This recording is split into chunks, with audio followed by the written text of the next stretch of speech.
Rome by Charles Dickens. We entered the Eternal City at about 4 o'clock in the afternoon on the 30th of January by the Porta del Popolo, and came immediately. It was a dark, muddy day, and there had been heavy rain on the skirts of the carnival. We did not then know that we were only looking at the fag end of the masks, who were driving slowly round and round the piazza until they could find a promising opportunity for falling into the stream of carriages, and getting, in good time, into the thick of the festivity. And coming among them so abruptly, all travel-stained and weary, was not coming very well prepared to enjoy the scene. We had crossed the Tiber by the Pont Mall 2 or 3 miles before. It had looked as yellow as it ought to look, and hurrying on between its worn-away and miry banks had a promising aspect of desolation and ruin. The masquerade dresses on the fringe of the carnival did great violence to this promise. There were no great ruins, no solemn tokens of antiquity to be seen. They all lie on the other side of the city. There seemed to be long streets of commonplace shops and houses, such as are to be found in any European town. There were busy people, equipages, ordinary walkers to and fro, a multitude of chattering strangers. It was no more my Rome, the Rome of anybody's fancy, man or boy, degraded and fallen and lying asleep in the sun among a heap of ruins, than the Place de la Concorde in Paris is. A cloudy sky, a dull cold rain and muddy streets I was prepared for, but not for this, and I confess to having gone to bed that night in a very indifferent humour and with a very considerably quenched enthusiasm. Immediately on going out next day, we hurried off to St. Peter's. It looked immense in the distance, but distinctly and decidedly small by comparison on a near approach. The beauty of the piazza on which it stands, with its clusters of exquisite columns and its gushing fountains, so fresh, so broad and free and beautiful, nothing can exaggerate. The first burst of the interior in all its expansive majesty and glory, and most of all the looking up into the dome, is a sensation never to be forgotten. But there were preparations for a festa. The pillars of stately marble were swathed in some impertinent frippery of red and yellow. The altar and entrance to the subterranean chapel, which is before it, in the centre of the church, were like a goldsmith's shop or one of the opening scenes in a very lavish pantomime. And though I had as high a sense of the beauty of the building, I hope, as it is possible to entertain, I felt no very strong emotion. I have been infinitely more affected in many English cathedrals when the organ has been playing, and in many English country churches when the congregation have been singing. I had a much greater sense of mystery and wonder in the Cathedral of San Mark at Venice. When we came out of the church again, we stood nearly an hour staring up into the dome, and would not have gone over the cathedral then, for any money. We said to the coachman, "Go to the Colosseum." In a quarter of an hour or so he stopped at the gate and we went in. It is no fiction, but plain, sober, honest truth to say. So suggestive and distinct is it at this hour, that, for a moment, actually in passing in, they who will may have the whole great pile before them, as it used to be, with thousands of eager faces staring down into the arena, and such a whirl of strife and blood and dust going on there as no language can describe. Its solitude, its awful beauty, and its utter desolation strike upon the stranger the next moment like a softened sorrow, and never in his life, perhaps, will he be so moved and overcome by any sight, not immediately connected with his own affections and afflictions. To see it crumbling there an inch a year, its walls and arches overgrown with green, its corridors open to the day, the long grass growing in its porches, young trees of yesterday springing up on its ragged parapets and bearing fruit, chance produce of the seeds dropped there by the birds who build their nests within its chinks and crannies, to see its pit of fight filled up with earth and the peaceful cross planted in the centre, to climb into its upper halls and look down on ruin, ruin, ruin all about it, the triumphal arches of Constantine, Septimus Severus and Titus, the Roman Forum, the palace of the Caesars, the temples of the old religion fallen down and gone, is to see the ghost of old Rome, wicked, wonderful old city, haunting the very ground on which its people trod. It is the most impressive, the most stately, the most solemn, grand, majestic, mournful sight conceivable. Never in its bloodiest prime can the sight of the gigantic Colosseum, full and running over with the lustiest life, have moved one's heart as it must move all who look upon it now, a ruin. God be thanked, a ruin. As it tops the other ruins, standing there a mountain among graves, so do its ancient influences outlive all other remnants of the old mythology and old butchery of Rome, in the nature of the fierce and cruel Roman people. The Italian face changes as the visitor approaches the city, its beauty becomes devilish, and there is scarcely one countenance in 100, among the common people in the streets, that would not be at home and happy in a renovated Colosseum tomorrow. Here was Rome indeed at last, and such a Rome as no one can imagine in its full and awful grandeur. We wandered out upon the Appian Way, and then went on through miles of ruined tombs and broken walls, with here and there a desolate and uninhabited house, past the Circus of Romulus, where the course of the chariots, the stations of the judges, competitors, and spectators, are yet as plainly to be seen as in old time, past the tomb of Cecilia Metella, past all enclosure, hedge or stake, wall or fence, away upon the open Campagna, where on that side of Rome nothing is to be beheld but ruin. Except where the distant Apennines bound the view upon the left, the whole wide prospect is one field of ruin. Broken aqueducts left in the most picturesque and beautiful clusters of arches, broken temples, broken tombs, a desert of decay, sombre and desolate beyond all expression, and with a history in every stone that strews the ground. On Sunday the Pope assisted in the performance of High Mass at St. Peter's. The effect of the cathedral on my mind on that second visit was exactly what it was at first, and what it remains after many visits. It is not religiously impressive or affecting. It is an immense edifice with no one point for the mind to rest upon, and it tires itself with wandering round and round. The very purpose of the place is not expressed in anything you see there, unless you examine its details, and all examination of details is incompatible with the place itself. It might be a pantheon, or a senate house, or a great architectural trophy, having no other object than an architectural triumph. There is a black statue of St. Peter, to be sure, under a red canopy, which is larger than life and which is constantly having its great toe kissed by good Catholics. You cannot help seeing that, it is so very prominent and popular, but it does not heighten the effect of the temple as a work of art, and it is not expressive, to me at least, of its high purpose. A large space behind the altar was fitted up with boxes, shaped like those at the Italian opera in England, but in their decoration much more gaudy. In the centre of the kind of theatre thus railed off was a canopied dais with the Pope's chair upon it. The pavement was covered with a carpet of the brightest green, and what with this green and the intolerable reds and crimsons and gold borders of the hangings, the whole concern looked like a stupendous bonbon. On either side of the altar was a large box for lady strangers.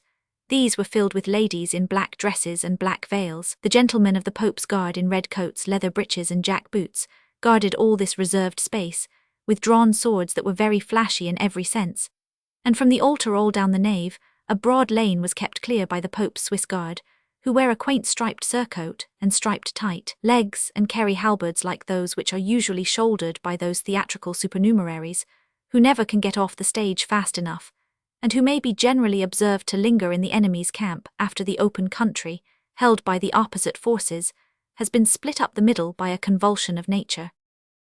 I got upon the border of the green carpet, in company with a great many other gentlemen, attired in black, no other passport is necessary, and stood there at my ease during the performance of Mass. The singers were in a crib of wirework, like a large meat safe or bird cage in one corner, and sang most atrociously.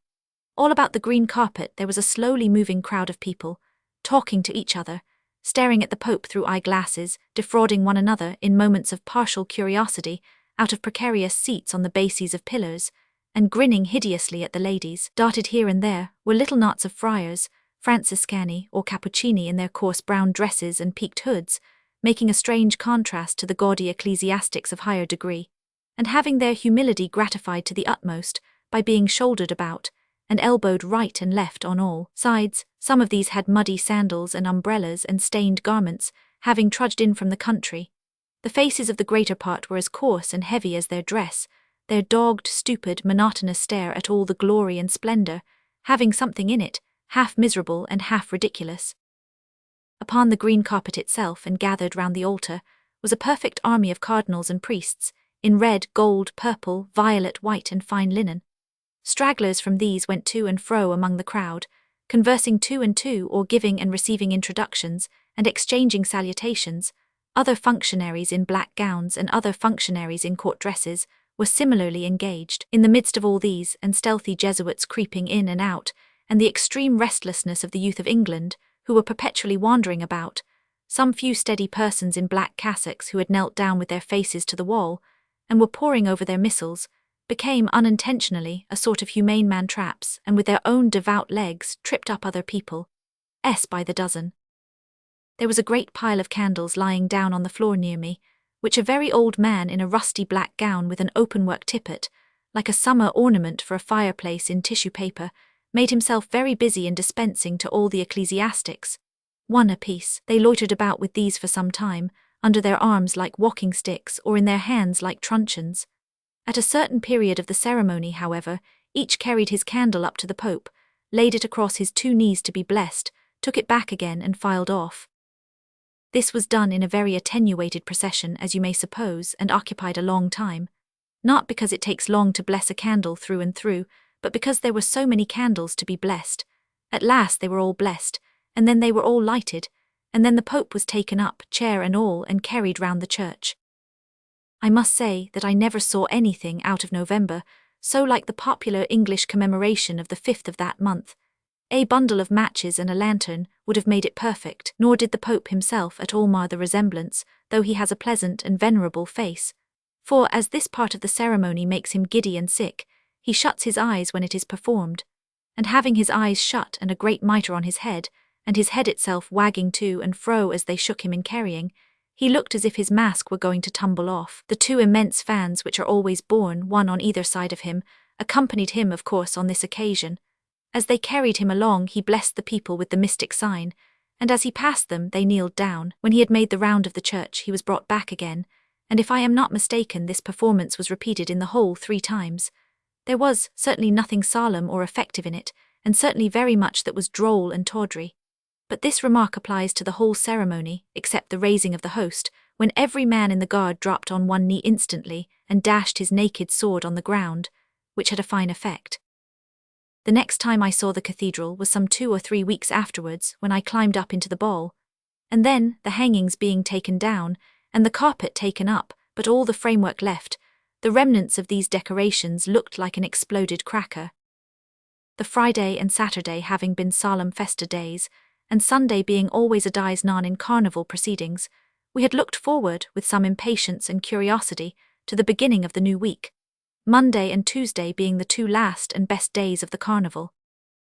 On the Monday afternoon at 1 or 2 o'clock, there began to be a great rattling of carriages into the courtyard of the hotel, a hurrying to and fro of all the servants in it, and now and then a swift shooting across some doorway or balcony of a straggling stranger in a fancy dress, not yet sufficiently well used to the same, to wear it with confidence and defy public opinion. All the carriages were open, and had the linings carefully covered with white cotton or calico, to prevent their proper decorations from being spoiled by the incessant pelting of sugar plums, and people were packing and cramming into every vehicle, as it waited for its occupants, enormous sacks and baskets full of these confetti, together with such heaps of flowers, tied up in little nosegays, that some carriages were not only brimful of flowers, but literally running over, scattering at every shake and jerk of the springs some of their abundance on the ground. Not to be behindhand in these essential particulars, we caused 2 very respectable sacks of sugar plums, each about 3 feet high, and a large clothes basket full of flowers to be conveyed into our hired barouche with all speed, and from our place of observation, in one of the upper balconies of the hotel,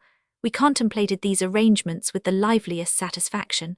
The carriages now beginning to take up their company and move away, we got into ours and drove off too, armed with little wire masks for our faces, the sugar plums, like Falstaff's adulterated sack, having lime in their composition.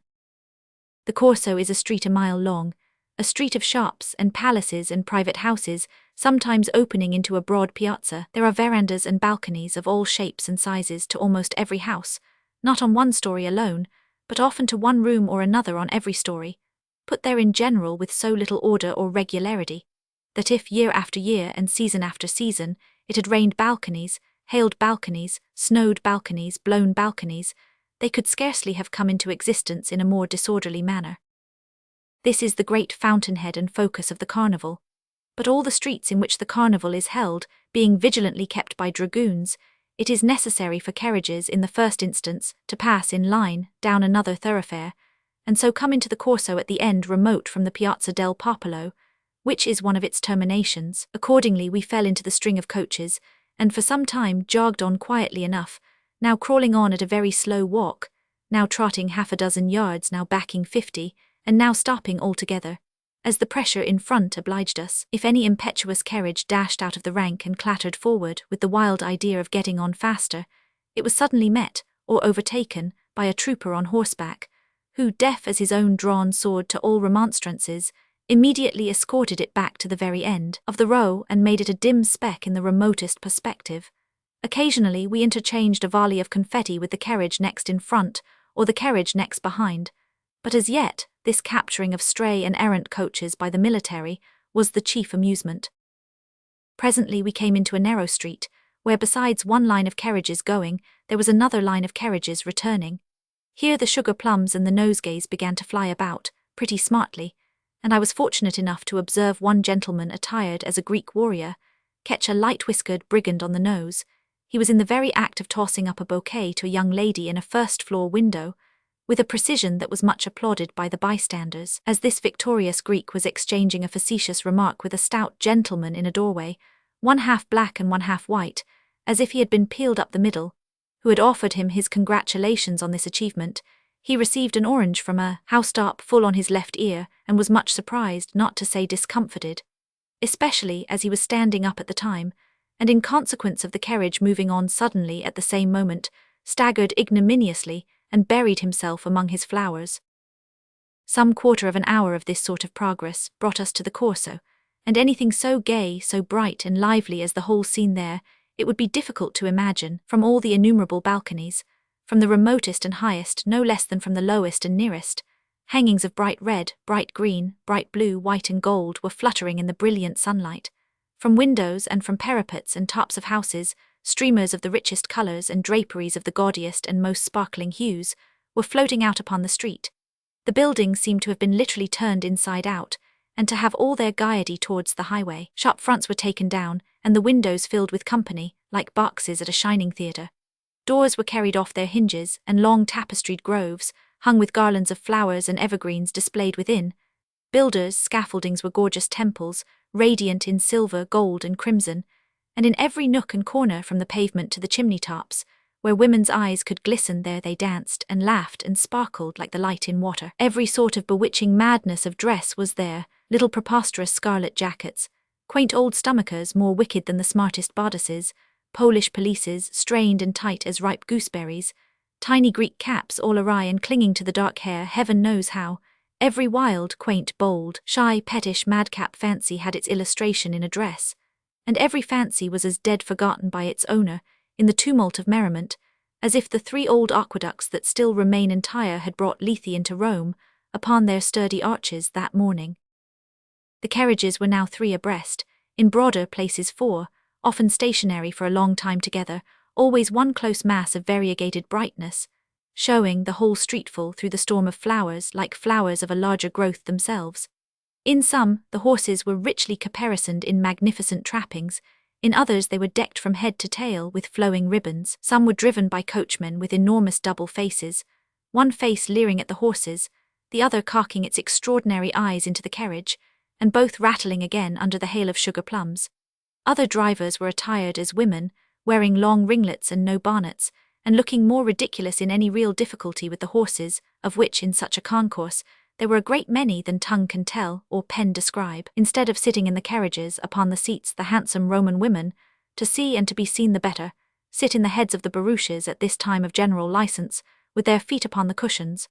And oh, the flowing skirts and dainty waists, the blessed shapes and laughing faces, the free, good-humoured, gallant figures that they make. There were great vans, too, full of handsome girls, 30 or more together, perhaps, and the broadsides that were poured into and poured out of these fairy fire-shops splashed the air with flowers and bonbons for 10 minutes at a time. Carriages, delayed long in one place, would begin a deliberate engagement with other carriages, or with people at the lower windows, and the spectators at some upper balcony or window, joining in the fray and attacking both parties, would empty down great bags of confetti that descended like a cloud, and in an instant made them white as millers. Still carriages on carriages, dresses on dresses, colours on colours, crowds upon crowds without end, men and boys clinging to the wheels of coaches, and holding on behind and following in their wake, and diving in among the horses, feet to pick up scattered flowers to sell again.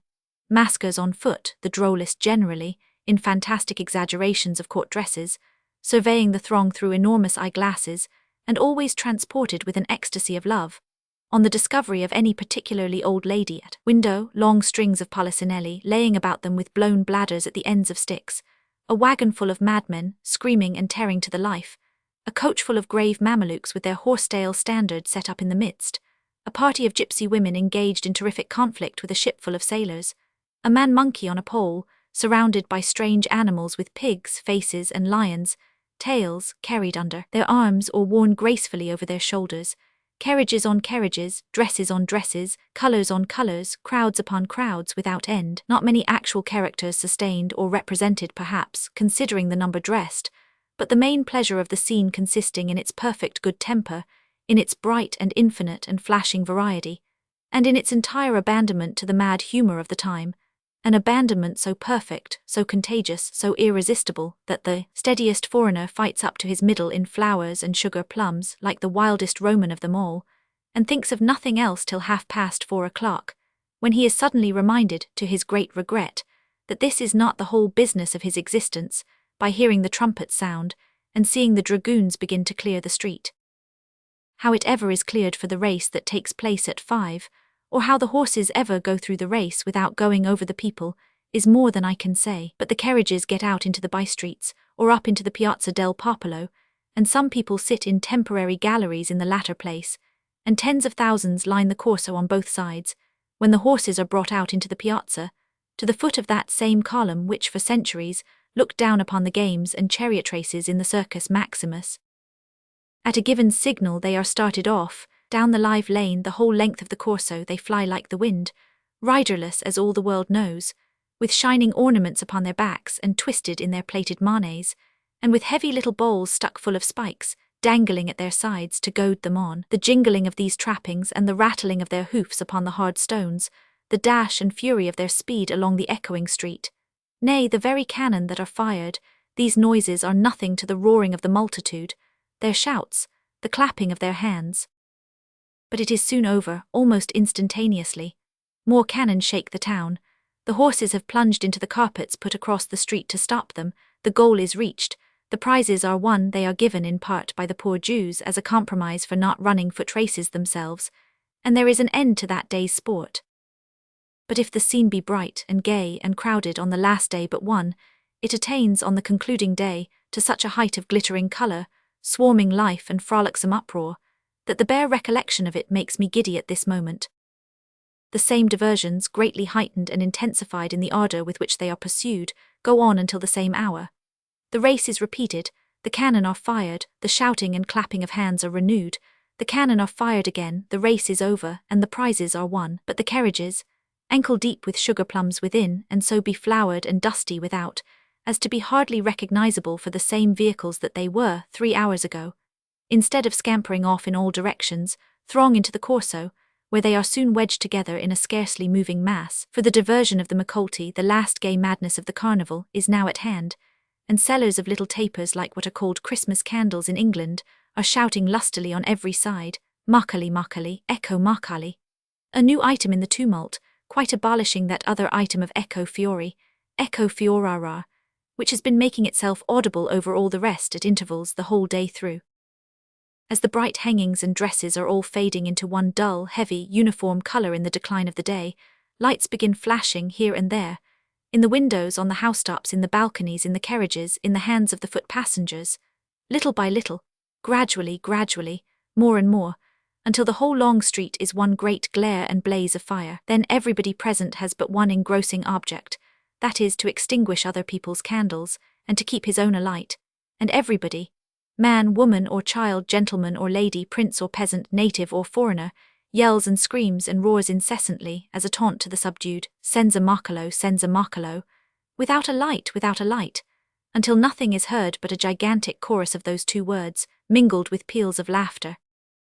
The spectacle at this time is one of the most extraordinary that can be imagined, carriages coming slowly by with everybody standing on the seats or on the box, holding up their lights at arm's length for greater safety, some in paper shades, some with a bunch of undefended little tapers kindled all together, some with blazing torches, some with feeble little candles, men on foot, creeping along among the wheels watching their opportunity to make a spring at some particular light, and dash it out, other people climbing up into carriages to get hold of them by main force, others chasing some unlucky wanderer round and round his own coach to blow out the light he has begged or stolen somewhere, before he can ascend to his own company, and enable them to light their extinguished tapers, others with their hats off at a carriage door, humbly beseeching some kind-hearted lady to oblige them with a light for a cigar, and when she is in the fullness of doubt whether to comply or no, blowing out the candle she is guarding so tenderly with her little hand.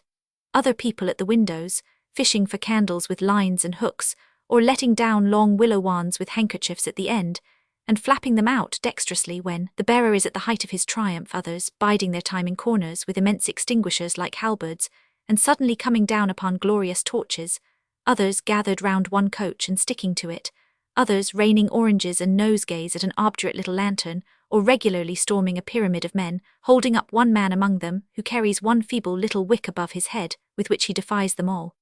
Senza Marcolo, beautiful women standing up in coaches, pointing in derision at extinguished lights and clapping their hands as they pass on, crying, Senza Marcolo, low balconies full of lovely faces and gay dresses, struggling with assailants in the streets, some repressing them as they climb up, some bending down, some leaning over, some shrinking back, delicate arms and bosoms, graceful figures, glowing lights, fluttering dresses, Senza Marcolo, Senza Marcoli, Senza Marcolo. When in the wildest enthusiasm of the cry and fullest ecstasy of the sport, the Ave Maria rings from the church steeples, and the carnival is over in an instant, put out like a taper with a breath.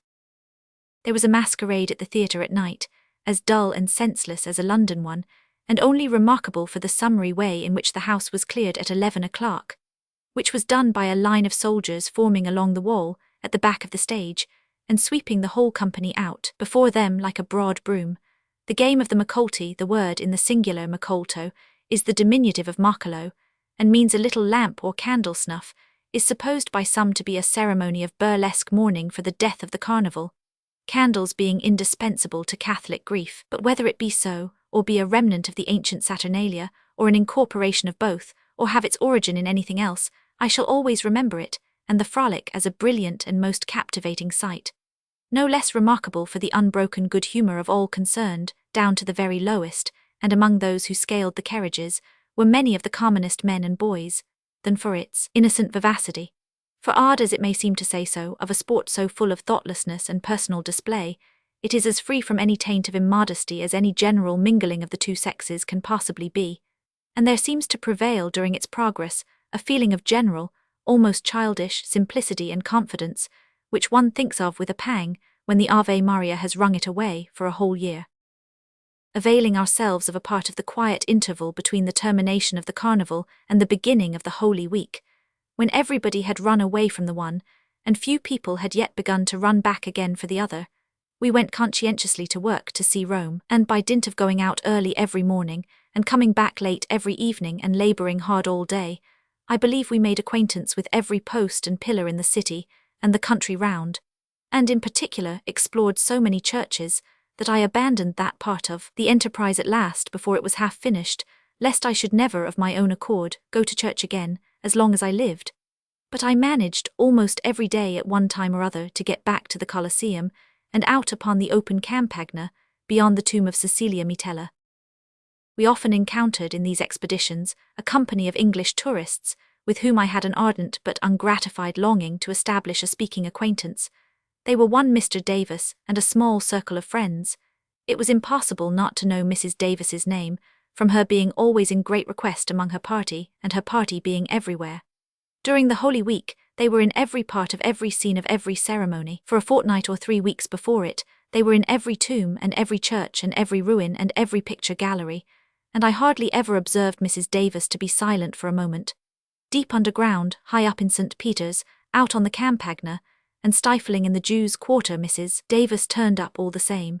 I don't think she ever saw anything or ever looked at anything, and she had always lost something out of a straw hand basket, and was trying to find it with all her might and main, among an immense quantity of English halfpence, which lay, like sands upon the seashore, at the bottom of it. There was a professional cicerone always attached to the party, which had been brought over from London, 15 or 20 strong by contract, and if he so much as looked at Mrs. Davis, she invariably cut him short by saying, There, God bless the man, don't worrit me. I don't understand a word you say, and shouldn't if you was to talk till you was black in the face. Mr. Davis always had a snuff-coloured greatcoat on, and carried a great green umbrella in his hand, and had a slow curiosity constantly devouring him, which prompted him to do extraordinary things, such as taking the covers off urns in tombs, and looking in at the ashes as if they were pickles, and tracing out inscriptions with the ferrule of his umbrella, and saying with intense thoughtfulness, "Here's a B you see, and there's a R, and this is the way we goes on in." Is it? His antiquarian habits occasioned his being frequently in the rear of the rest, and one of the agonies of Mrs. Davis, and the party in general, was an ever-present fear that Davis would be lost. This caused them to scream for him in the strangest places, and at the most improper seasons. And when he came, slowly emerging out of some sepulchre or other like a peaceful ghoul, saying, "Here I am," Mrs. Davis invariably replied, "You'll be buried alive in a foreign country, Davis, and it's no use trying to prevent you." Mr. and Mrs. Davis and their party had probably been brought from London in about 9 or 10 days. 1800 years ago, the Roman legions under Claudius protested against being led into Mr. and Mrs. Davis's country, urging that it lay beyond the limits of the world. Among what may be called the cubs or minor lions of Rome, there was one that amused me mightily. It is always to be found there, and its den is on the great flight of steps that lead from the Piazza di Spagna to the Church of Trinita del Monte. In plainer words, these steps are the great place of resort for the artists, models, and there they are constantly waiting to be hired. The first time I went up there, I could not conceive why the faces seemed familiar to me, why they appeared to have beset me for years in every possible variety of action and costume, and how it came to pass that they started up before me in Rome in the broad day, like so many saddled and bridled nightmares.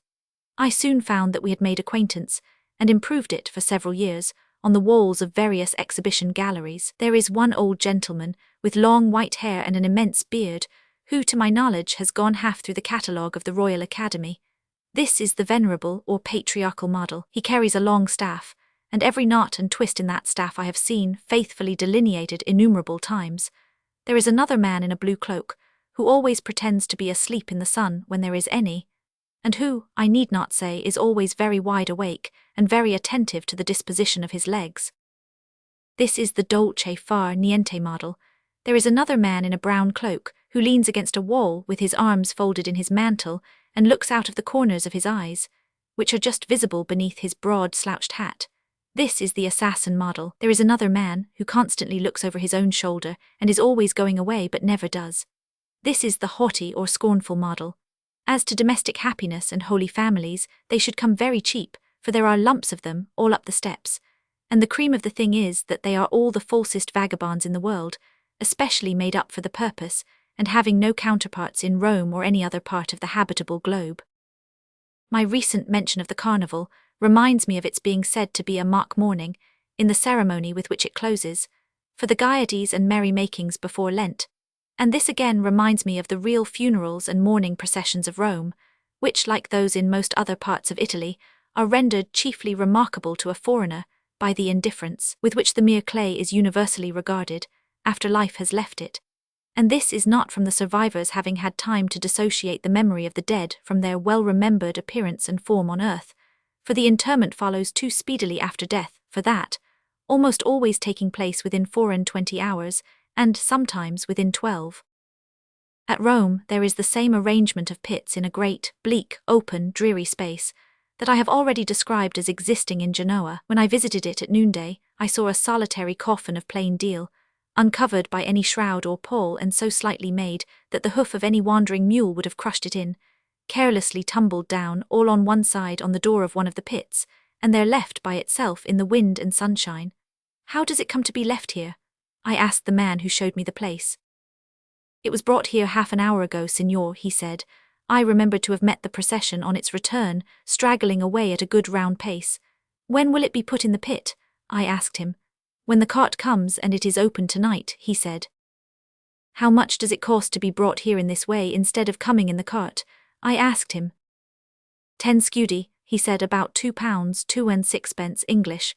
The other bodies for whom nothing is paid are taken to the church of the Santa Maria della Consolazione, he continued, and brought here altogether in the cart at night. I stood a moment looking at the coffin which had 2 initial letters scrawled upon the top, and turned away with an expression in my face, I suppose, of not much liking its exposure in that manner, for he said, shrugging his shoulders with great vivacity and giving a pleasant smile, "But he's dead, signor, he's dead.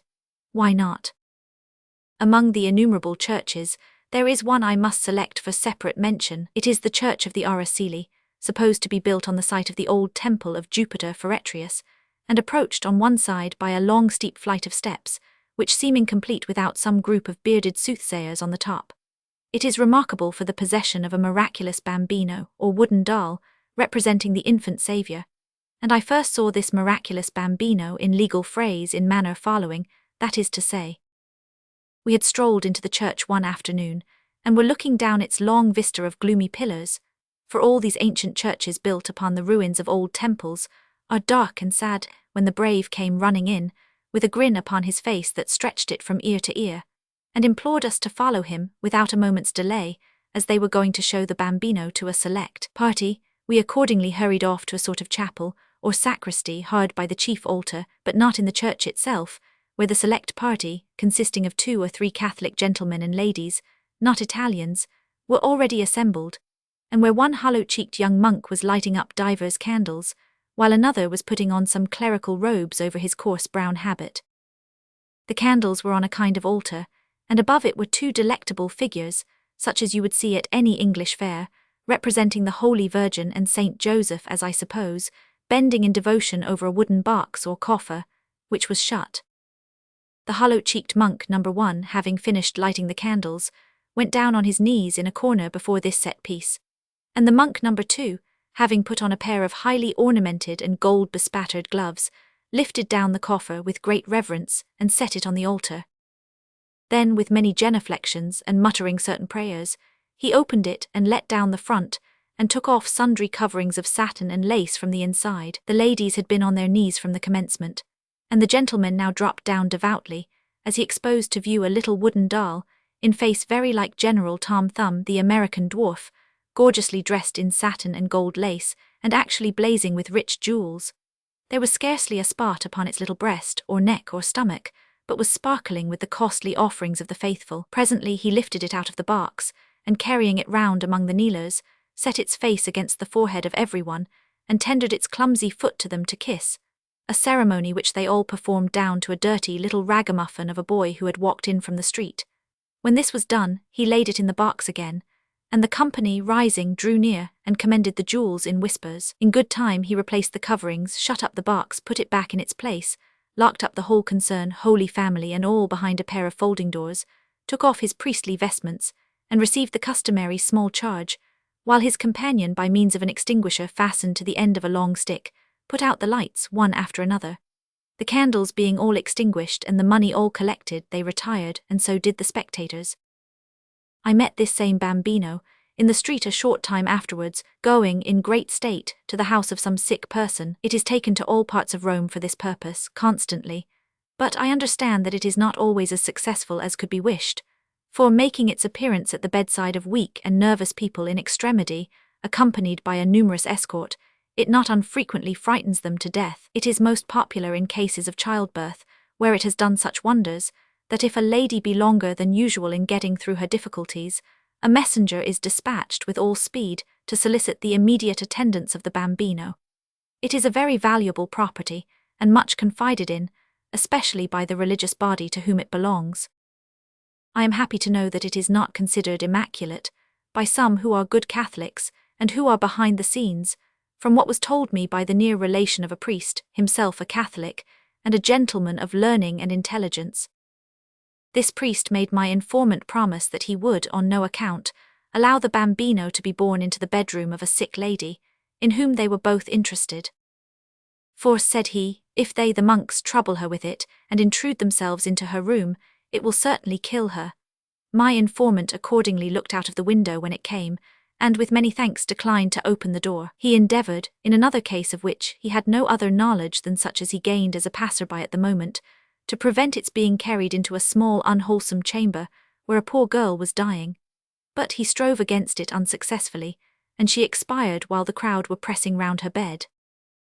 Among the people who drop into St. Peter's at their leisure, to kneel on the pavement and say a quiet prayer, There are certain schools and seminaries, priestly and otherwise, that come in, 20 or 30 strong. These boys always kneel down in single file, one behind the other, with a tall grim master in a black gown, bringing up the rear, like a pack of cards arranged to be tumbled down at a touch, with a disproportionately large knave of clubs at the end. When they have had a minute or so at the chief altar, they scramble up and, filing off to the chapel of the Madonna or the Sacrament, flop down again in the same order, so that if anybody did stumble against the master, a general and sudden overthrow of the whole line must inevitably ensue. The scene in all the churches is the strangest possible. The same monotonous, heartless, drowsy chaunting always going on, the same dark building darker from the brightness of the street without, the same lamps dimly burning, the selfsame people kneeling here and there, turned towards you from one altar or other, the same priest's back with the same large cross embroidered on it. However different in size, in shape, in wealth, in architecture, this church is from that, it is the same thing still. There are the same dirty beggars stopping in their muttered prayers to beg, the same miserable cripples exhibiting their deformity at the doors, the same blind men, rattling little pots like kitchen pepper, casters, their depositories for alms, the same preposterous crowns of silver stuck upon the painted heads of single saints and virgins in crowded pictures, so that a little figure on a mountain has a head-dress bigger than the temple in the foreground, or adjacent miles of landscape, the same favourite shrine or figure, smothered with little silver hearts and crosses and the like, the staple trade and show of all the jewellers, the same odd mixture of respect and indecorum, faith and phlegm, kneeling on the stones and spitting on them loudly, getting up from prayers to beg a little or to pursue some other worldly matter, and then kneeling down again to resume the contrite supplication at the point where it was interrupted. In one church, a kneeling lady got up from her prayer for a moment to offer us her card as a teacher of music, and in another, a sedate gentleman with a very thick walking staff arose from his devotions to belabour his dog, who was growling at another dog, and whose yelps and howls resounded through the church as his master quietly relapsed into his former train of meditation, keeping his eye upon the dog at the same time nevertheless. Above all, there is always a receptacle for the contributions of the faithful, in some form or other. Sometimes it is a money box, set up between the worshipper and the wooden life-size figure of the Redeemer. Sometimes it is a little chest for the maintenance of the Virgin, sometimes an appeal on behalf of a popular bambino, sometimes a bag at the end of a long stick, thrust among the people here and there and vigilantly jingled by an active sacristan. But there it always is, and very often in many shapes in the same church, and doing pretty well in all, nor is it wanting in the open air, the streets and roads, for often as you are walking along, thinking about anything rather than a tin canister, that object pounces out upon you from a little house by the wayside, and on its top is painted, "For the souls in purgatory," an appeal which the bearer repeats a great many times as he rattles it before you, much as Punch rattles the cracked bell which his sanguine disposition makes an organ of. And this reminds me that some Roman altars of peculiar sanctity bear the inscription, "Every mass performed at this altar frees a soul from purgatory." I have never been able to find out the charge for one of these services, but they should needs be expensive. There are several crosses in Rome too, the kissing of which confers indulgences for varying terms. That in the centre of the Colosseum is worth 100 days, and people may be seen kissing it from morning to night. It is curious that some of these crosses seem to acquire an arbitrary popularity, this very one among them. In another part of the Colosseum there is a cross upon a marble slab with the inscription, "Who kisses this cross shall be entitled to 240 days' indulgence." But I saw no one person kiss it, though day after day I sat in the arena and saw scores upon scores of peasants pass it, on their way to kiss the other. To single out details from the great dream of Roman churches would be the wildest occupation in the world, but St. Stefano Rotondo, a damp, mildewed vault of an old church in the outskirts of Rome, will always struggle uppermost in my mind, by reason of the hideous paintings with which its walls are covered.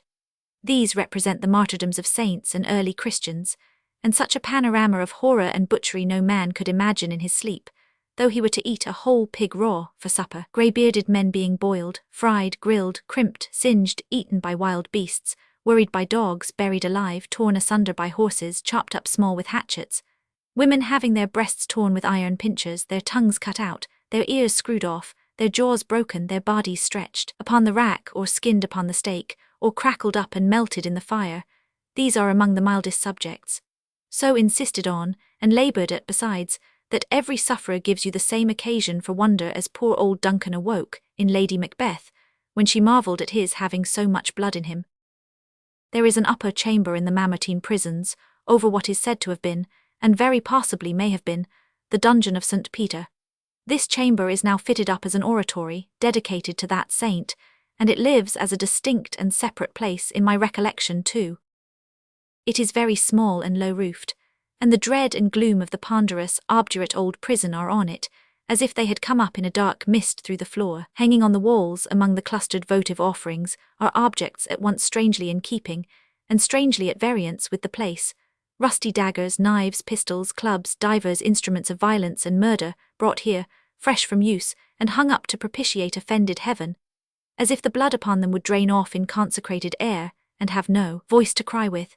It is all so silent and so close and tomb-like, and the dungeons below are so black and stealthy and stagnant and naked, that this little dark spot becomes a dream within a dream, and in the vision of great churches which come rolling past me like a sea, it is a small wave by itself that melts into no other wave and does not flow on with the rest. It is an awful thing to think of the enormous caverns that are entered from some Roman churches and undermine the city. Many churches have crypts and subterranean chapels of great size, which in the ancient time were baths and secret chambers of temples and what not, but I do not speak of them. Beneath the church of St. Giovanni and St. Paolo there are the jaws of a terrific range of caverns, hewn out of the rock, and said to have another outlet underneath the Colosseum, tremendous darknesses of vast extent, half buried in the earth and unexplorable, where the dull torches, flashed by the attendants, glip down long ranges of distant vaults branching to the right and left, like streets in a city of the dead, and show the cold damp stealing down the walls, drip drop, to join the pools of water that lie here and there, and never saw or never will see one ray of the sun. Some accounts make these the prisons of the wild beasts destined for the amphitheatre, some the prisons of the condemned gladiators, some both, but the legend most appalling to the fancy is, that in the upper range, for there are 2 stories of these caves, the early Christians destined to be eaten at the Colosseum shows, heard the wild beasts, hungry for them, roaring down below, until upon the P326 night and solitude of their captivity, there burst the sudden noon and life of the vast theatre crowded to the parapet, and of these their dreaded neighbours bounding in. Below the church of San Sebastiano, 2 miles beyond the gate of San Sebastiano on the Appian Way, is the entrance to the catacombs of Rome, quarries in the old time, but afterwards the hiding places of the Christians. These ghastly passages have been explored for 20 miles, and form a chain of labyrinths 60 miles in circumference. A gaunt Franciscan friar with a wild bright eye was our only guide, down into this profound and dreadful place. The narrow ways and openings hither and thither, coupled with the dead and heavy air, soon blotted out in all of us any recollection of the track by which we had come, and I could not help thinking, good heaven, if in a sudden fit of madness he should dash the torches out, or if he should be seized with a fit, what would become of us?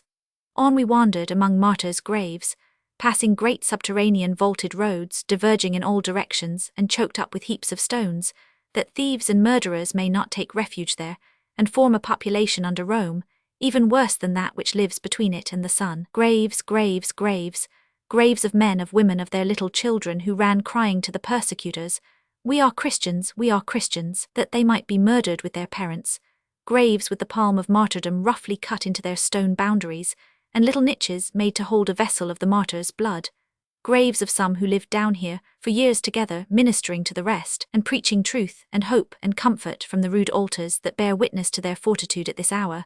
More roomy graves, but far more terrible, where hundreds, being surprised, were hemmed in and walled up, buried before death and killed by slow starvation.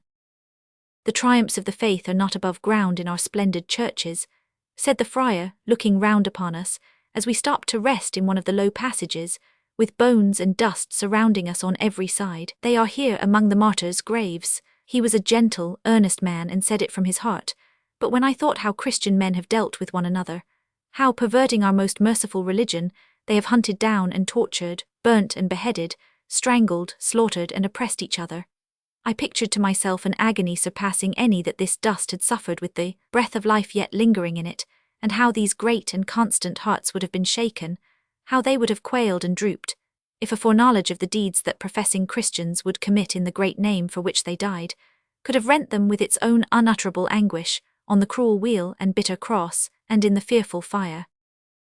Such are the spots and patches in my dream of churches, that remain apart and keep their separate identity. I have a fainter recollection, sometimes, of the relics, of the fragments of the pillar of the temple that was rent in twain, of the portion of the table that was spread for the Last Supper, of the well at which the woman of Samaria gave water to our Saviour, of 2 columns from the house of Pontius Pilate, of the stone to which the sacred hands were bound when the scourging was performed, of the gridiron of St. Lawrence and the stone below it, marked with the frying of his fat and blood. These set a shadowy mark on some cathedrals as an old story or a fable might, and stop them for an instant as they flit before me. The rest is a vast wilderness of consecrated buildings of all shapes and fancies, blending one with another, of battered pillars of old pagan temples, dug up from the ground, and forced like giant captives to support the roofs of Christian churches, of pictures bad and wonderful and impious and ridiculous, of kneeling people, curling incense, tinkling bells, and sometimes, but not often, of a swelling organ, of Madon with their breasts stuck full of swords, arranged in a half-circle like a modern fan, of actual skeletons of dead saints, hideously attired in gaudy satins, silks, and velvets trimmed with gold, their withered crust of skull adorned with precious jewels, or with chaplets of crushed flowers, sometimes of people gathered round the pulpit, and a monk within it stretching out the crucifix, and preaching fiercely, the sun just streaming down through some high window on the sailcloth stretched above him and across the church, to keep his high-pitched voice from being lost among the echoes of the roof. Then my tired memory comes out upon a flight of steps, where knots of people are asleep or basking in the light, and strolls away among the rags and smells and palaces and hovels of an old Italian street. On one Saturday morning, the 8th of March, a man was beheaded here.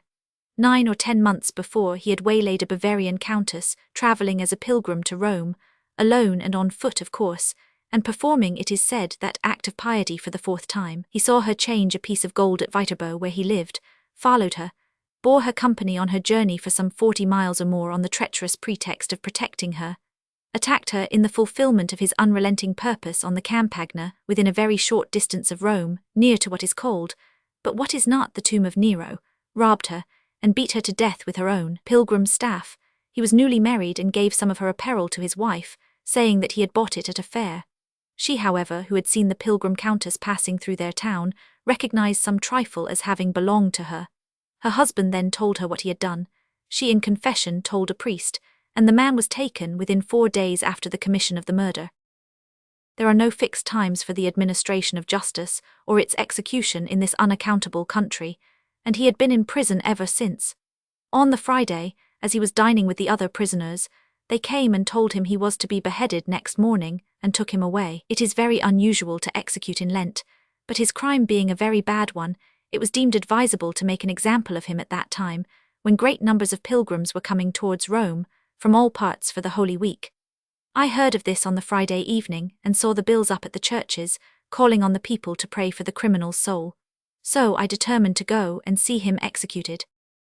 The beheading was appointed for 14:30 Roman time, or a quarter before 9 in the forenoon.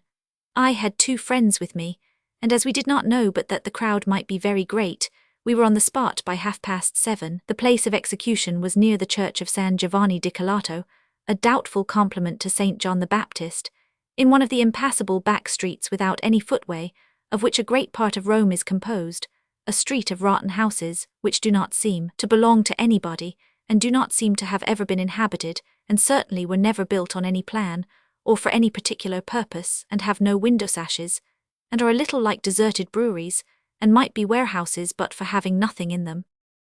Opposite to one of these, a white house, the scaffold was built.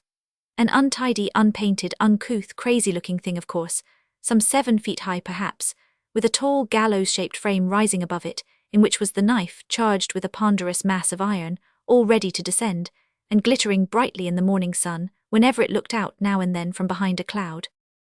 There were not many people lingering about, and these were kept at a considerable distance from the scaffold, by parties of the Pope's dragoons. 200 or 300 foot soldiers were under arms, standing at ease in clusters here and there, and the officers were walking up and down in 2s and 3s, chatting together and smoking cigars. At the end of the street was an open space, where there would be a dust heap, and piles of broken crockery, and mounds of vegetable refuse. But for such things being thrown anywhere and everywhere in Rome, and favouring no particular sort of locality, we got into a kind of wash-house, belonging to a dwelling-house on this spot, and standing there in an old cart, and on a heap of cartwheels piled against the wall, looked, through a large grated window, at the scaffold, and straight down the street beyond it until, in consequence of its turning off abruptly to the left, our perspective was brought to a sudden termination, and had a corpulent officer in a cocked hat for its crowning feature. 9 o'clock struck, and 10 o'clock struck, and nothing happened. All the bells of all the churches rang as usual. A little parliament of dogs assembled in the open space, and chased each other, in and out among the soldiers. Fierce-looking Romans of the lowest class, in blue cloaks, russet cloaks, and rags uncloaked, came and went and talked together.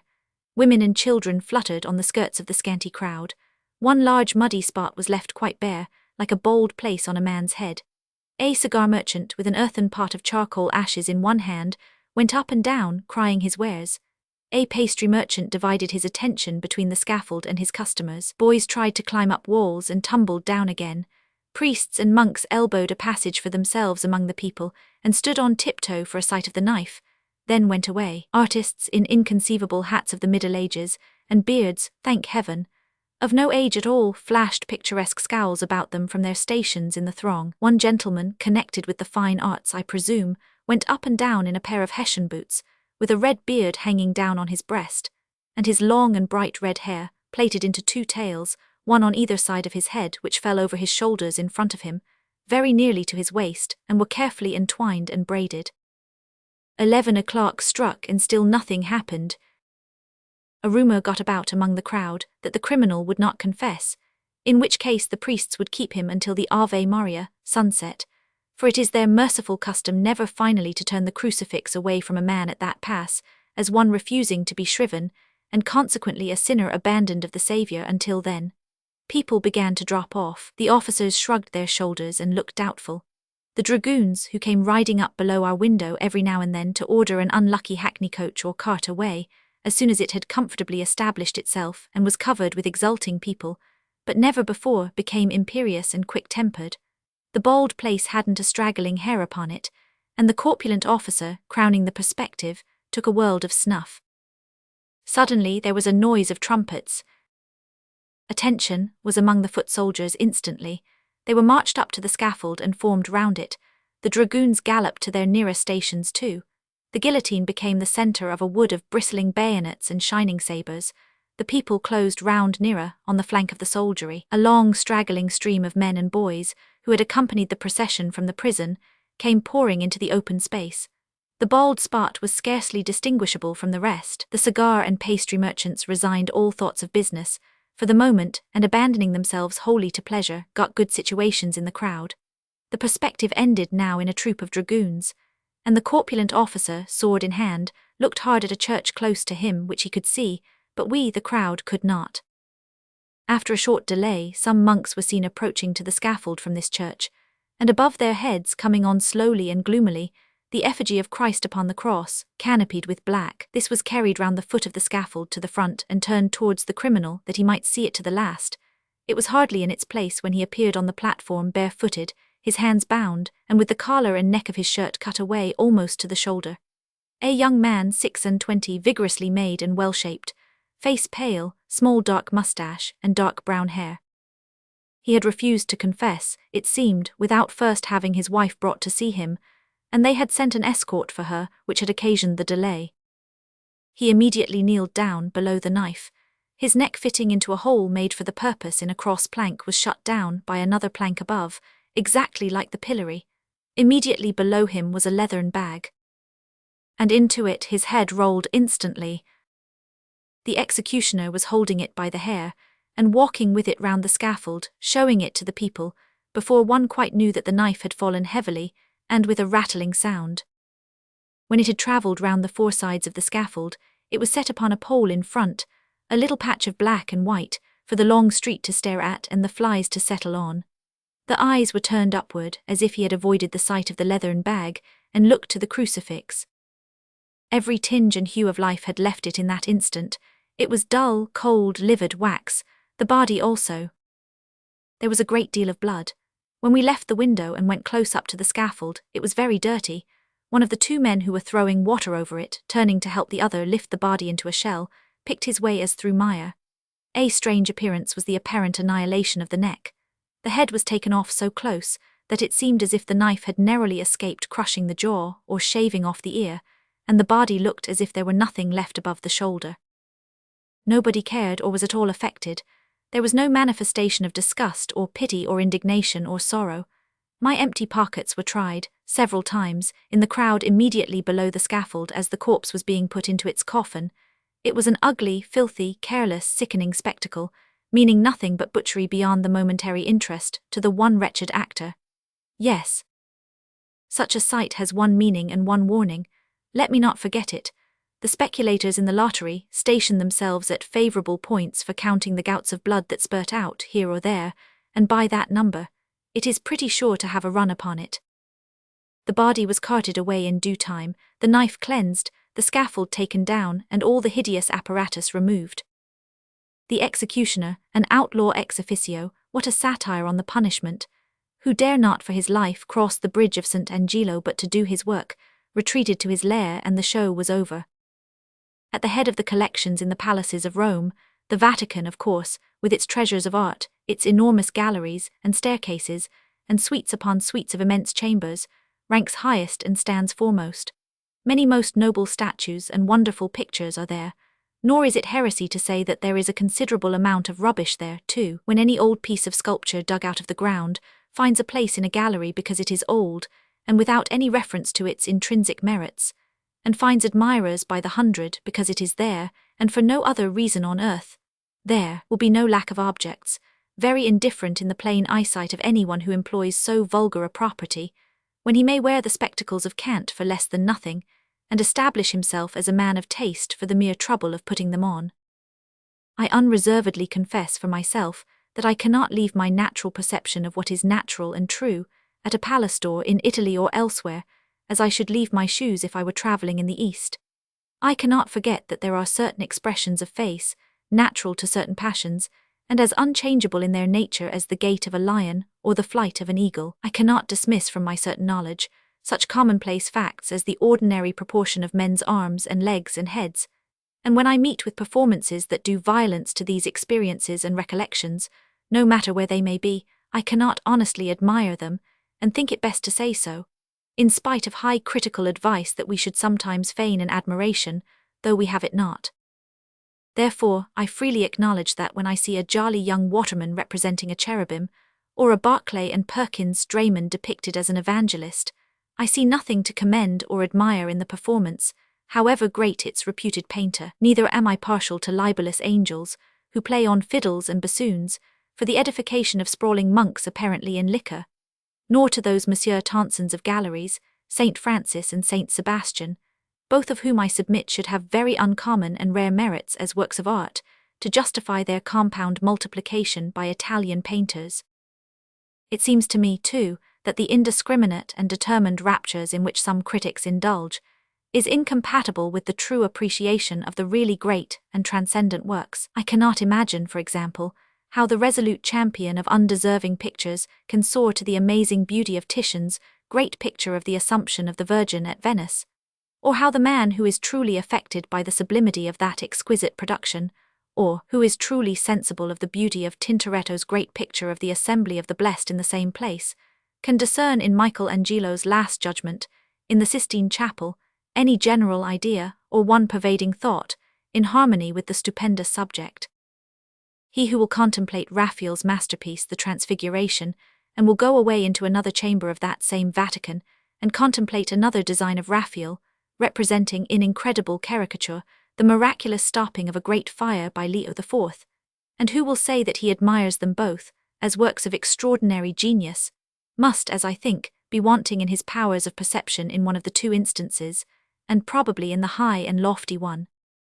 It is easy to suggest a doubt, but I have a great doubt whether sometimes the rules of art are not too strictly observed, and whether it is quite well or agreeable that we should know beforehand where this figure will be turning round, and where that figure will be lying down, and where there will be drapery in folds, and so forth. When I observe heads inferior to the subject, in pictures of merit in Italian galleries, I do not attach that reproach to the painter, for I have a suspicion that these great men, who were of necessity very much in the hands of monks and priests, painted monks and priests a great deal too often. I frequently see in pictures of real power heads quite below the story and the painter, and I invariably observe that those heads are of the convent stamp, and have their counterparts among the convent inmates of this hour.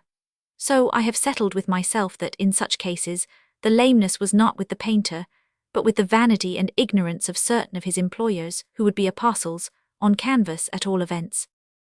The exquisite grace and beauty of Canova's statues, the wonderful gravity and repose of many of the ancient works in sculpture, both in the Capitol and the Vatican, and the strength and fire of many others, are in their different ways beyond all reach of words. They are especially impressive and delightful after the works of Bernini and his disciples, in which the churches of Rome from St. Peter's downward abound, and which are, I verily believe, the most detestable class of productions in the wide world. I would infinitely rather, as mere works of art, look upon the three deities of the past, the present, and the future in the Chinese collection, than upon the best of these breezy maniacs, whose every fold of drapery is blown inside out, whose smallest vein or artery is as big as an ordinary forefinger, whose hair is like a nest of lively snakes, and whose attitudes put all other extravagance to shame, insomuch that I do honestly believe there can be no place in the world where such intolerable abortions begotten of the sculptor's chisel are to be found in such profusion as in Rome. There is a fine collection of Egyptian antiquities in the Vatican, and the ceilings of the rooms in which they are arranged are painted to represent a starlight sky in the desert. It may seem an odd idea, but it is very effective. The grim, half-human monsters from the temples look more grim and monstrous underneath the deep dark blue. It sheds a strange, uncertain, gloomy air on everything, a mystery adapted to the objects, and you leave them as you find them, shrouded in a solemn night. In the private palaces, pictures are seen to the best advantage. There are seldom so many in one place that the attention need become distracted, or the eye confused. You see them very leisurely, and are rarely interrupted by a crowd of people. There are portraits innumerable by Titian and Rembrandt and Van Dyck, heads by Guido and Domenichino and Carlo Dalsi, various subjects by Correggio and Murillo and Raphael and Salvator Rosa and Spagnolto, many of which it would be difficult indeed to praise too highly or to praise enough. Such is their tenderness and grace, their noble elevation, purity and beauty. The portrait of Beatrice di Cenci in the Palazzo Berberini is a picture almost impossible to be forgotten. Through the transcendent sweetness and beauty of the face, there is a something shining out that haunts me. I see it now as I see this paper or my pen. The head is loosely draped in white, the light hair falling down below the linen folds. She has turned suddenly towards you, and there is an expression in the eyes, although they are very tender and gentle, as if the wildness of a momentary terror or distraction had been struggled with and overcome that instant, and nothing but a celestial hope and a beautiful sorrow and a desolate earthly helplessness remained. Some stories say that Guido painted it the night before her execution, some other stories that he painted it from memory after having seen her on her way to the scaffold. I am willing to believe that, as you see her on his canvas, so she turned towards him in the crowd from the first sight of the axe, and stamped upon his mind a look which he has stamped on mine as though I had stood beside him in the concourse, the guilty palace of the Cenci, blighting a whole quarter of the town as it stands withering away by grains, had that face to my fancy in its dismal porch and at its black blind windows and flitting up and down its dreary stairs and growing out of the darkness of the ghostly galleries. The history is written in the painting, written in the dying girl's face by nature's own hand. And oh, how in that one touch she puts to flight, instead of making kin, the puny world that claimed to be related to her, in right of poor conventional forgeries. I saw in the Palazzo Spada the statue of Pompey, the statue at whose base Caesar fell. A stern, tremendous figure. I imagined one of greater finish, of the last refinement, full of delicate touches, losing its distinctness in the giddy eyes of one whose blood was ebbing before it, and settling into some such rigid majesty as this, as death came creeping over the upturned face. The excursions in the neighbourhood of Rome are charming, and would be full of interest were it only for the changing views they afford of the wild Campagna. But every inch of ground in every direction is rich in associations and in natural beauties. There is Albano with its lovely lake and wooded shore, and with its wine that certainly has not improved since the days of Horace, and in these times hardly justifies his panegyric. There is squalid Tivoli, with the river Anio diverted from its course, and plunging down headlong some 80 feet in search of it, with its picturesque temple of the Sibyl, perched high on a crag, its minor waterfalls glancing and sparkling in the sun, and one good cavern yawning darkly, where the river takes a fearful plunge and shoots on, low down under beetling rocks. There too is the Villa d'Este, deserted and decaying among groves of melancholy pine and cypress trees, where it seems to lie in state. Then there is Frascati, and on the steep above it the ruins of Tusculum, where Cicero lived and wrote and adorned his favourite house. Some fragments of it may yet be seen there, and where Cato was born. We saw its ruined amphitheatre on a grey, dull day, when a shrill March wind was blowing, and when the scattered stones of the old city lay strewn about the lonely eminence, as desolate and dead as the ashes of a long-extinguished fire.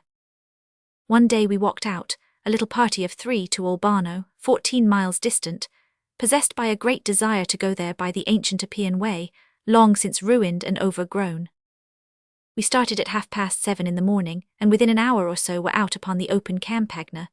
For 12 miles we went climbing on, over an unbroken succession of mounds and heaps and hills of ruin, tombs and temples overthrown and prostrate, small fragments of columns, friezes, pediments, great blocks of granite and marble, mouldering arches, grass-grown and decayed, ruin enough to build a spacious city from, lay strewn about us. Sometimes loose walls, built up from these fragments by the shepherds, came across our path. Sometimes a ditch between 2 mounds of broken stones obstructed our progress. Sometimes the fragments themselves, rolling from beneath our feet, made it a toilsome matter to advance, but it was always ruin. Now we tracked a piece of the old road above the ground, now traced it underneath a grassy covering as if that were its grave, but all the way was ruin. In the distance, ruined aqueducts went stalking on their giant course along the plain, and every breath of wind that swept towards us stirred early flowers and grasses, springing up spontaneously on miles of ruin. The unseen larks above us, who alone disturbed the awful silence, had their nests in ruin, and the fierce herdsmen, clad in sheepskins, who now and then scowled out upon us from their sleeping nooks, were housed in ruin. The aspect of the desolate Campagna in one direction, where it was most level, reminded me of an American prairie. But what is the solitude of a region where men have never dwelt, to that of a desert, where a mighty race have left their footprints in the earth from which they have vanished, where the resting places of their dead have fallen like their dead, and the broken hourglass of time is but a heap of idle dust, returning by the road at sunset, and looking from the distance on the course we had taken in the morning, I almost feel, as I had felt when I first saw it at that hour, as if the sun would never rise again, but looked its last that night upon a ruined world.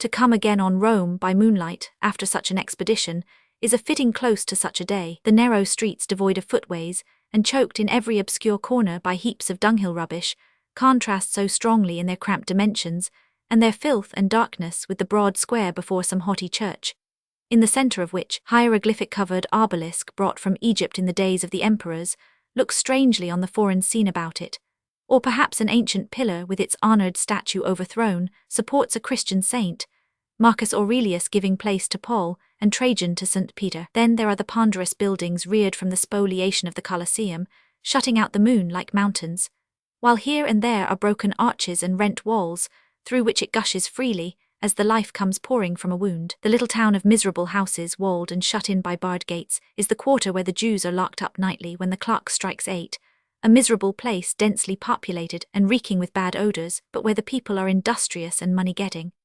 In the daytime, as you make your way along the narrow streets, you see them all at work, upon the pavement, oftener than in their dark and fruzy shops, furbishing old clothes and driving bargains. Crossing from these patches of thick darkness, out into the moon once more, the fountain of Trevi, welling from 100 jets and rolling over mimic rocks, is silvery to the eye and ear. In the narrow little throat of street beyond, a booth, dressed out with flaring lamps and boughs of trees, attracts a group of sulky Romans round its smoky coppers of hot broth and cauliflower stew, its trays of fried fish and its flasks of wine. As you rattle round the sharply twisting corner, a lumbering sound is heard. The coachman stops abruptly and uncovers as a van comes slowly by, preceded by a man who bears a large cross, by a torch-bearer and a priest, the latter chaunting as he goes. It is the dead cart with the bodies of the poor on their way to burial in the sacred field outside the walls, where they will be thrown into the pit that will be covered with a stone tonight, and sealed up for a year. But whether in this ride you pass by obelisks or columns, ancient temples, theatres, houses, porticos or forums, it is strange to see, how every fragment, whenever it is possible, has been blended into some modern structure, and made to serve some modern purpose. A wall, a dwelling place, a granary, a stable, some use for which it never was, designed and associated with which it cannot otherwise than lamely assort. It is stranger still to see how many ruins of the old mythology, how many fragments of obsolete legend and observance, have been incorporated into the worship of Christian altars here, and how, in numberless respects, the false faith and the true are fused into a monstrous union. From one part of the city, looking out beyond the walls, a squat and stunted pyramid, the burial place of Caius Cestius, makes an opaque triangle in the moonlight. But to an English traveller, it serves to mark the grave of Shelley too, whose ashes lie beneath a little garden near it. Nearer still, almost within its shadow, lie the bones of Keats, whose name is writ in water that shines brightly in the landscape of a calm Italian night. The Holy Week in Rome is supposed to offer great attractions to all visitors, but saving for the sights of Easter Sunday, I would counsel those who go to Rome for its own interest to avoid it at that time. The ceremonies in general are of the most tedious and wearisome kind, the heat and crowd at every one of them painfully oppressive, the noise, hubbub, and confusion quite distracting. We abandoned the pursuit of these shows very early in the proceedings and betook ourselves to the ruins again. But we plunged into the crowd for a share of the best of the sights, and what we saw I will describe to you. At the Sistine Chapel on the Wednesday we saw very little, for by the time we reached it, though we were early, the besieging crowd had filled it to the door and overflowed into the adjoining hall, where they were struggling and squeezing and mutually expostulating, and making great rushes every time a lady was brought out faint, as if at least 50 people could be accommodated in her vacant standing room. Hanging in the doorway of the chapel was a heavy curtain, and this curtain, some 20 people nearest to it, in their anxiety to hear the chaunting of the miserere, were continually plucking at, in opposition to each other, that it might not fall down and stifle the sound of the voices. The consequence was that it occasioned the most extraordinary confusion, and seemed to wind itself about the unwary like a serpent. Now a lady was wrapped up in it and couldn't be unwound. Now the voice of a stifling gentleman was heard inside it, beseeching to be let out. Now 2 muffled arms, no man could say of which sex, struggled in it as in a sack. Now it was carried by a rush bodily overhead into the chapel like an awning. Now it came out the other way and blinded one of the Pope's Swiss guard, who had arrived that moment to set things to rights. Being seated at a little distance, among 2 or 3 of the Pope's gentlemen who were very weary and counting the minutes, as perhaps His Holiness was too, we had better opportunities of observing this eccentric entertainment than of hearing the miserere. Sometimes there was a swell of mournful voices that sounded very pathetic and sad, and died away into a low strain again, but that was all we heard. At another time there was the exhibition of relics in St. Peter's, which took place at between 6 and 7 o'clock in the evening, and was striking from the cathedral, being dark and gloomy, and having a great many people in it. The place into which the relics were brought, one by a party of 3 priests, was a high balcony near the chief altar. This was the only lighted part of the church. There are always 112 lamps burning near the altar, and there were 2 tall tapers besides near the black statue of St. Peter, but these were nothing in such an immense edifice. The gloom and the general upturning of faces to the balcony, and the prostration of true believers on the pavement, as shining objects like pictures or looking-glasses were brought out and shown, had something effective in it, despite the very preposterous manner in which they were held up for the general edification, and the great elevation at which they were displayed, which one would think rather calculated to diminish the comfort derivable from a full conviction of their being genuine. On the Thursday we went to see the Pope convey the sacrament from the Sistine Chapel, to deposit it in the Cappella Paulina, another chapel in the Vatican, a ceremony emblematical of the entombment of the Saviour before his resurrection. We waited in a great gallery with a great crowd of people, 3/4 of them English, for an hour or so, while they were chaunting the miserere, in the Sistine Chapel again. Both chapels opened out of the gallery, and the general attention was concentrated on the occasional opening and shutting of the door of the one for which the Pope was ultimately bound.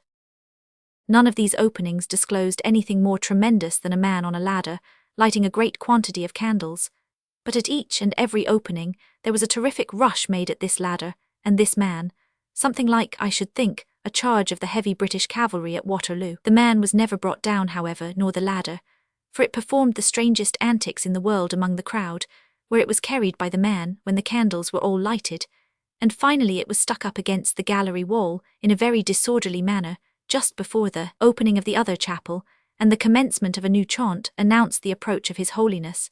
At this crisis, the soldiers of the guard, who had been poking the crowd into all sorts of shapes, formed down the gallery, and the procession came up between the two lines they made. There were a few choristers, and then a great many priests walking two and carrying, the good-looking priests at least, their lighted tapers so as to throw the light with a good effect upon their faces, for the room was darkened. Those who were not handsome or who had not long beards carried their tapers anyhow and abandoned themselves to spiritual contemplation. Meanwhile, the chanting was very monotonous and dreary. The procession passed on slowly into the chapel, and the drone of voices went on and came on with it, until the Pope himself appeared, walking under a white satin canopy and bearing the covered sacrament in both hands. Cardinals and canons clustered round him, making a brilliant show. The soldiers of the guard knelt down as he passed, all the bystanders bowed, and so he passed on into the chapel, the white satin canopy being removed from over him at the door, and a white satin parasol hoisted over his poor old head in place of it. A few more couples brought up the rear and passed into the chapel also. Then the chapel door was shut, and it was all over, and everybody hurried off headlong as for life or death to see something else, and say it wasn't worth the trouble. I think the most popular and most crowded sight, excepting those of Easter Sunday and Monday, which are open to all classes of people, was the Pope washing the feet of 13 men, representing the 12 apostles and Judas Iscariot.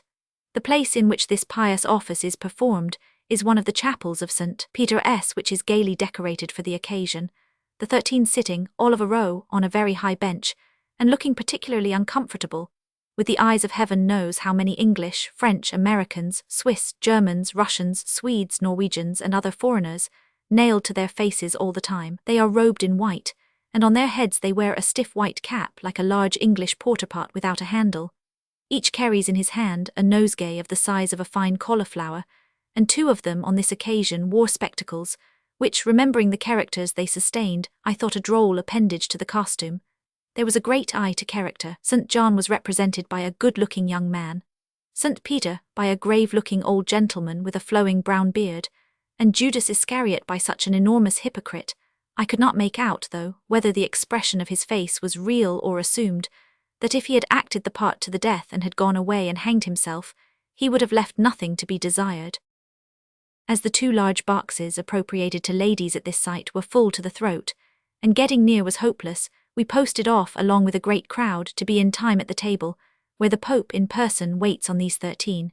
And after a prodigious struggle at the Vatican staircase, and several personal conflicts with the Swiss guard, the whole crowd swept into the room. It was a long gallery hung with drapery of white and red, with another great box for ladies, who are obliged to dress in black at these ceremonies, and to wear black veils, a royal box for the King of Naples and his party, and the table itself, which, set out like a bowl supper and ornamented with golden figures of the real apostles, was arranged on an elevated platform on one side of the gallery.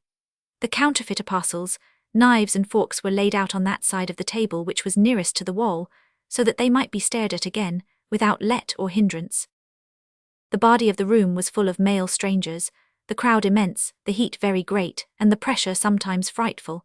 It was at its height when the stream came pouring in from the feet washing, and then there were such shrieks and outcries that a party of Piedmontese dragoons went to the rescue of the Swiss guard and helped them to calm the tumult. The ladies were particularly ferocious in their struggles for places. One lady of my acquaintance was seized round the waist in the ladies' box by a strong matron and hoisted out of her place, and there was another lady in a back row in the same box, who improved her position by sticking a large pin into the ladies before her. The gentlemen about me were remarkably anxious to see what was on the table, and one Englishman seemed to have embarked the whole energy of his nature in the determination to discover whether there was any mustard. By Jupiter, there's vinegar, I heard him say to his friend after he had stood on tiptoe an immense time and had been crushed and beaten on all sides. And there's oil, I saw them distinctly in cruets. Can any gentleman in front there see mustard on the table? Sir, will you oblige me? Do you see a mustard pot?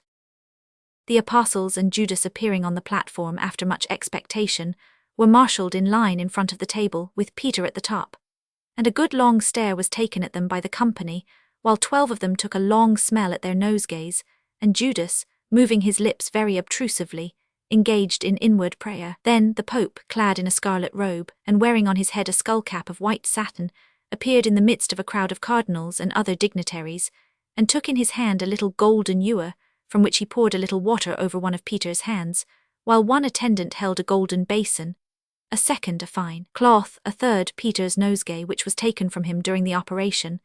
This His Holiness performed with considerable expedition on every man in the line. Judas I observed to be particularly overcome by his condescension, and then the whole 13 sat down to dinner. Grace said by the Pope, Peter in the chair. There was white wine and red wine, and the dinner looked very good. The courses appeared in portions, one for each apostle, and these being presented to the Pope by cardinals upon their knees, were by him handed to the 13. The manner in which Judas grew more white-livered over his victuals, and languished with his head on one side, as if he had no appetite, defies all description. Peter was a good, sound old man, and went in, as the saying is, to win.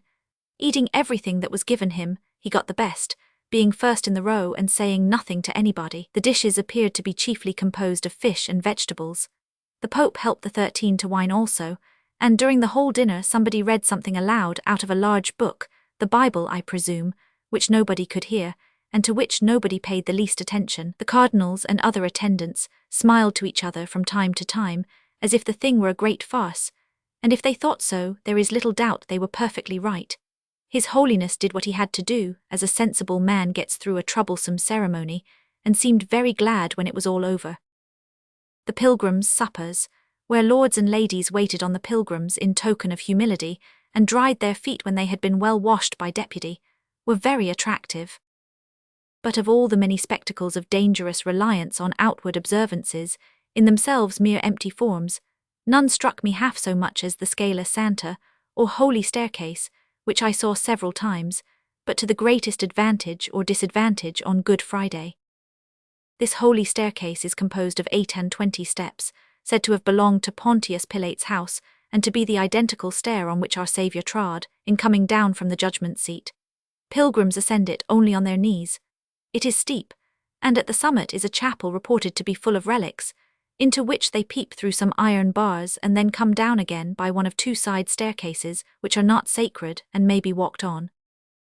On Good Friday there were, on a moderate computation, 100 people, slowly shuffling up these stairs on their knees at one time, while others who were going up or had come down, and a few who had done both, and were going up again for the second time, stood loitering in the porch below, where an old gentleman in a sort of watch-box rattled a tin canister, with a slit in the top incessantly, to remind them that he took the money. The majority were country people, male and female. There were 4 or 5 Jesuit priests, however, and some half-dozen well-dressed women. A whole school of boys, 20 at least, were about halfway up, evidently enjoying it very much.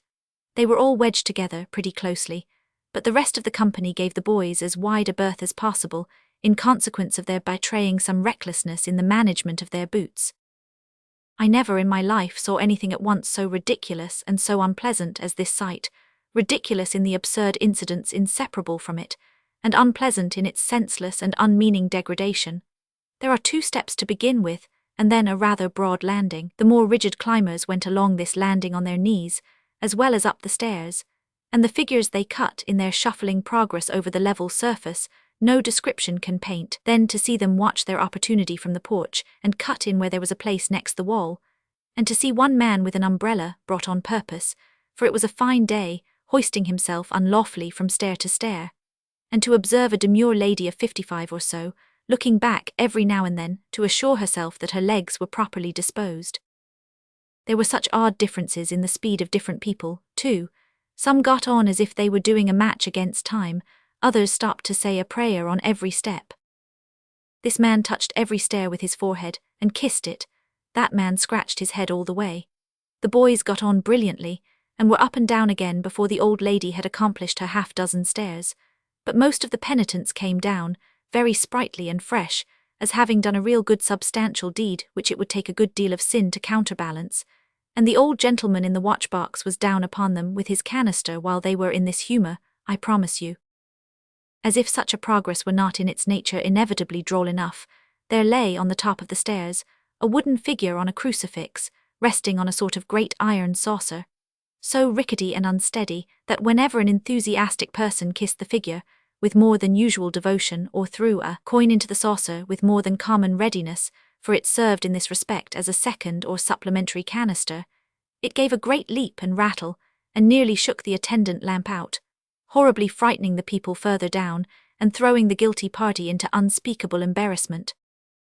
On Easter Sunday, as well as on the preceding Thursday, the Pope bestows his benediction on the people, from the balcony in front of St. Peter's. This Easter Sunday was a day so bright and blue, so cloudless, balmy, wonderfully bright, that all the previous bad weather vanished from the recollection in a moment. I had seen the Thursday's benediction dropping damply on some hundreds of umbrellas, but there was not a sparkle then, in all the 100 fountains of Rome, such fountains as they are. And on this Sunday morning they were running diamonds. The miles of miserable streets through which we drove, compelled to a certain course by the Pope's dragoons, the Roman police on such occasions, were so full of colour that nothing in them was capable of wearing a faded aspect. The common people came out in their gayest dresses, the richer people in their smartest vehicles, cardinals rattled to the church of the poor fishermen in their state carriages, shabby magnificence flaunted its threadbare liveries and tarnished cocked hats in the sun, and every coach in Rome was put in requisition for the great piazza of St. Peter's. 150,000 people were there at least, yet there was ample room. How many carriages were there I don't know, yet there was room for them too and to spare. The great steps of the church were densely crowded. There were many of the contadini from Albano who delight in red in that part of the square, and the mingling of bright colours in the crowd was beautiful. Below the steps the troops were ranged. In the magnificent proportions of the place they looked like a bed of flowers. Sulky Romans, lively peasants from the neighbouring country, groups of pilgrims from distant parts of Italy, sight-seeing foreigners of all nations, made a murmur in the clear air like so many insects. And high above them all, plashing and bubbling and making rainbow colours in the light, the 2 delicious fountains welled and tumbled bountifully. A kind of bright carpet was hung over the front of the balcony, and the sides of the great window were bedecked with crimson drapery. An awning was stretched too over the top to screen the old man from the hot rays of the sun. As noon approached, all eyes were turned up to this window. In due time, the chair was seen approaching to the front, with the gigantic fans of peacock's feathers close behind. The doll within it, for the balcony is very high, then rose up and stretched out its tiny arms, while all the male spectators in the square uncovered, and some, but not by any means the greater part, kneeled down. The guns upon the ramparts of the castle of St. Angelo proclaimed next moment that the benediction was given. Drums beat, trumpets sounded, arms clashed, and the great mass below, suddenly breaking into smaller heaps and scattering here and there in rills, was stirred like party-coloured sand. What a bright noon it was as we rode away! The Tiber was no longer yellow but blue. There was a blush on the old bridges that made them fresh and hale again. The Pantheon, with its majestic front, all seamed and furrowed like an old face, had summer light upon its battered walls. Every squalid and desolate hut in the eternal city, bear witness every grim old palace, to the filth and misery of the plebeian neighbour that elbows it, as certain as time has laid its grip on its patrician head, was fresh and new with some ray of the sun. The very prison in the crowded street, a whirl of carriages and people, had some stray sense of the day, dropping through its chinks and crevices, and dismal prisoners who could not wind their faces round the barricading of the blocked-up windows, stretched out their hands and, clinging to the rusty bars, turned them towards the overflowing street, as if it were a cheerful fire and could be shared in that way. But when the night came on, without a cloud to dim the full moon, what a sight it was to see the great square full once more, and the whole church from the cross to the ground, lighted with innumerable lanterns, tracing out the architecture, and winking and shining all round the colonnade of the piazza. And what a sense of exultation, joy, delight it was, when the great bell struck 7:30, on the instant, to behold one bright red mass of fire, soar gallantly from the top of the cupola to the extremest summit of the cross, and the moment it leaped into its place, become the signal of a bursting out of countless lights, as great and red and blazing as itself, from every part of the gigantic church, so that every cornice, capital, and smallest ornament of stone expressed itself in fire, and the black, solid groundwork of the enormous dome seemed to grow transparent as an eggshell. A train of gunpowder, an electric chain, nothing could be fired more suddenly and swiftly than this second illumination, and when we had got away and gone upon a distant height and looked towards it 2 hours afterwards, there it still stood, shining and glittering in the calm night like a jewel. Not a line of its proportions wanting, not an angle blunted, not an atom of its radiance lost. The next night, Easter Monday, there was a great display of fireworks from the castle of St. Angelo. We hired a room in an opposite house, and made our way to our places in good time, through a dense mob of people choking up the square in front and all the avenues leading to it, and so loading the bridge by which the castle is approached, that it seemed ready to sink into the rapid Tiber below. There are statues on this bridge, execrable works, and among them great vessels full of burning tow were placed, glaring strangely on the faces of the crowd, and not less strangely on the stone counterfeits above them. The show began with a tremendous discharge of cannon, and then, for 20 minutes or half an hour, the whole castle was one incessant sheet of fire, and labyrinth of blazing wheels of every colour, size, and speed, while rockets streamed into the sky, not by ones or twos or scores, but hundreds at a time. The concluding burst, the girandola, was like the blowing up into the air of the whole massive castle, without smoke or dust. In half an hour afterwards, the immense concourse had dispersed. The moon was looking calmly down upon her wrinkled image in the river, and half a dozen men and boys, with bits of lighted candle in their hands, moving here and there in search of anything worth having that might have been dropped in the press, had the whole scene to themselves. By way of contrast, we rode out into old ruined Rome, after all this firing and booming, to take our leave of the Colosseum. I had seen it by moonlight before. I could never get through a day without going back to it, but its tremendous solitude that night is past all telling. The ghostly pillars in the Forum, the triumphal arches of old emperors, those enormous masses of ruins which were once their palaces, the grass-grown mounds that mark the graves of ruined temples, the stones of the Via Sacra, smooth with the tread of feet in ancient Rome, even these were dimmed in their transcendent melancholy by the dark ghost of its bloody holidays, erect and grim, haunting the old scene, despoiled by pillaging popes and fighting princes but not laid, wringing wild hands of weed and grass and bramble, and lamenting to the night in every gap and broken arch, the shadow of its awful self immovable.